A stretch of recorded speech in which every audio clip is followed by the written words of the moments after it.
동굴에 사람이 살고 있다고 하면 어떤 생각이 드시나요? 아마도 매머드 사냥이나 짐승의 이빨로 만든 목걸이 등 석기 시대의 이미지가 떠오를 것입니다. 여러분 안녕하세요. 사실 이 이미지와 현실은 조금 다릅니다. 먼저, 원시인이 모두 동굴에 살았던 것은 아닙니다. 그리고 바로 얼마 전까지도 많은 사람들이 동굴에서 살았는데 그들은 전혀 원시적인 삶을 살지 않았습니다. 토픽에 오신 것을 환영합니다. 저희 채널은 지금까지의 고정관념을 깨고 새로운 지식을 흡수하는 곳입니다. 오늘은 세계에서 가장 놀라운 동굴 도시에 대한 영상이에요. 석기시대의 이미지는 모두 내려놓으세요. 지금부터 보여드릴 것은 품위 있는 문명 여행이 될 것입니다. 그럼 바로 시작할게요.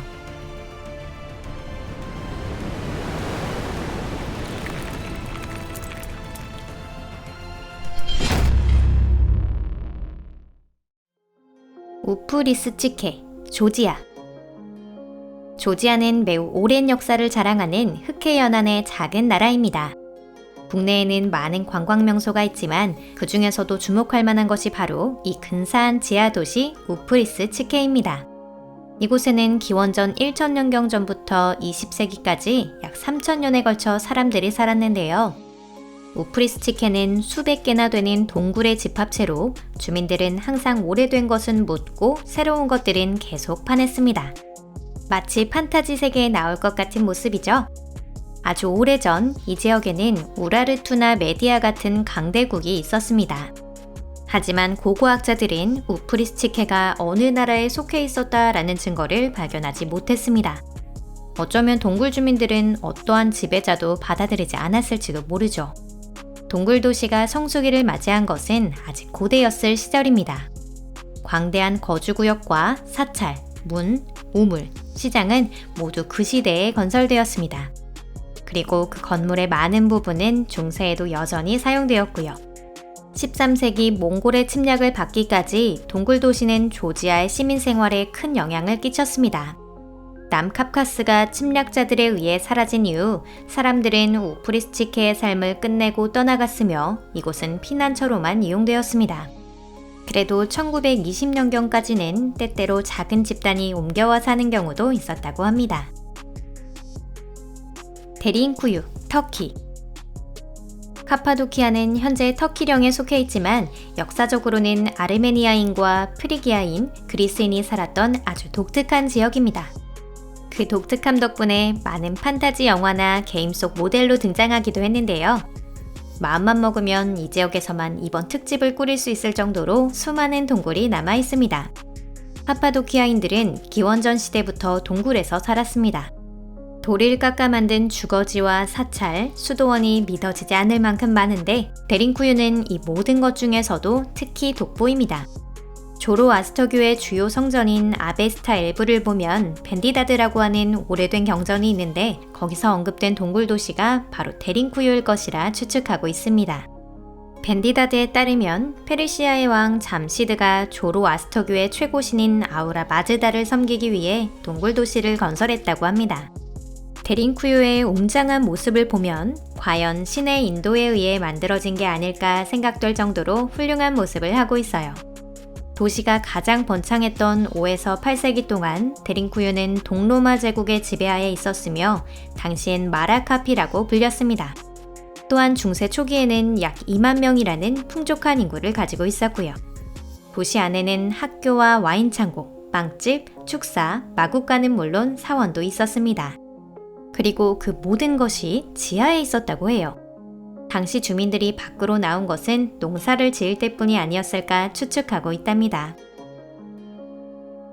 옛 도시 스틸리스코, 우크라이나. 중세 초기의 중유럽, 북유럽, 동유럽의 역사에는 과학으로 설명할 수 없는 부분이 상당히 많습니다. 그러한 수수께끼 중 하나가 바로 데크로아티아 또는 백크로아티아라 불리는 나라의 역사인데요. 현재의 서우크라이나와 슬로바키아, 폴란드 남동부에 펼쳐진 카르파티아 산맥의 경사면에 자리하고 있었으며 10세기 말 무렵에 키예프 루스와 폴란드라는 동유럽 양대 강국에 의해 사라지기 전까지 그곳에 존재하고 있었습니다. 발칸반도에 살고 있는 현대 크로아티아인들은 백크로아티아인의 먼 친척이지만 그 이상의 별다른 인연은 없습니다. 이곳 백크로아티아의 중심지가 당시 동유럽에서 가장 큰 장소였던 거대한 동굴 도시 스틸리스코였을 것으로 추정되고 있습니다. 사람들은 코로드니차 강과 드네스트르 강을 잇는 운하를 만들어 그 운하에 수문을 지었는데 이곳은 짐 운반을 위한 케이블카 같은 장치까지 갖추고 있었다고 합니다. 금속을 가공하는 기술도 뛰어났기 때문에 스틸리스코에서 발견된 발굴물은 18세기에 이르러서도 폴란드나 헝가리의 귀족들에게 높은 평가를 받았습니다.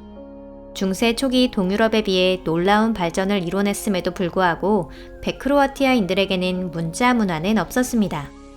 그래서 우리는 그들의 역사와 종교, 전설에 대해 아주 적은 정보밖에 갖고 있지 못합니다. 남은 방법은 서우크라이나를 방문해서 현지인들이 들려주는 이야기에 귀를 기울이는 것 정도겠네요. 강력한 마법을 갖고 있었다거나 전쟁에서 무적이었다는 등 어느새 바람처럼 사라져버린 금발의 아름다운 동굴 백성들에 대한 비현실적인 이야기를 들을 수 있을 겁니다. 역사가들은 그저 스틸리스코가 11세기 초 무렵부터 더 이상 쓰이지 않았고 그 이후 어떤 자료에도 언급이 없다는 사실만을 알려줄 뿐입니다. 엘로라 석굴, 인도.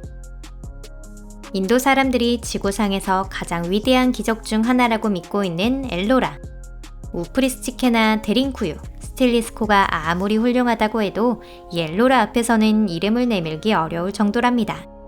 엘로라는 거대한 종교시설들의 집합체인데 그곳에 세워진 사원들이 워낙 정교하기 때문에 일부 사람들은 외계인이 만들었다고 주장하기도 합니다.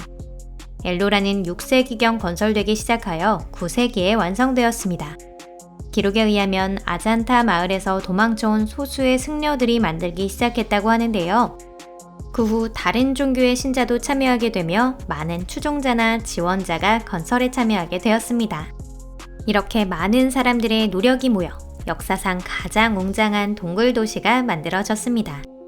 현재 엘로라는 불교, 힌두교, 자이나교 세 구역으로 나뉘어져 있고요. 이들 인도 3대 종교의 신자들은 지금까지도 줄곧 평화적으로 공존해 오고 있습니다. 1500년이 넘는 역사에서 종교 갈등이 일어난 사례가 한 번도 확인되지 않았습니다. 그런 엘로라를 대표하는 곳이 바로 시바신을 모시는 힌두교의 사찰 카일라사나타 템플입니다. 페트라 유적, 요르단. 만약 엘로라와 대적할 수 있는 동굴 도시가 있다면 이 페트라가 유일할 것입니다.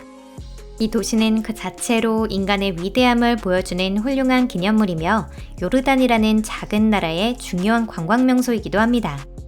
페트라인들은 수세기 동안 단단한 바위를 깎아내 집과 신전, 수도관을 만들었습니다. 가장 중요한 교역로의 교차점에 위치해 있던 이 도시는 처음엔 에돔, 그 다음엔 나바테아 왕국이라고 하는 두 강대한 나라의 수도로 번성했습니다. 하지만 그 후 106년에 로마인에 의해 정복되곤 맙니다. 궁전보다 더 호화로워 보이는 동굴 가옥이 늘어서 있는 페트라는 그 자체가 기적이라고 할 수 있는데 그 중에서도 특히 돋보이는 것이 아랍어로 보물전이라는 뜻을 가진 알카즈네 신전입니다.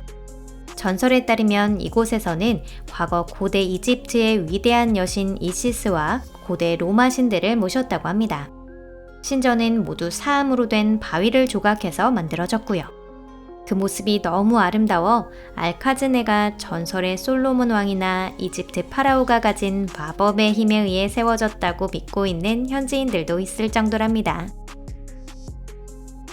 세계 동굴도시 투어에 대한 오늘 영상은 여기까지입니다. 끝까지 시청해주셔서 감사합니다. 재미있게 보셨나요? 영상이 마음에 드셨다면 SNS로 영상을 공유해주시고 좋아요도 꼭 눌러주세요. 아직 계신 분들은 채널 구독도 함께 해주시면 감사하겠습니다. 그럼 다음 영상에서 뵐게요. 안녕히 계세요.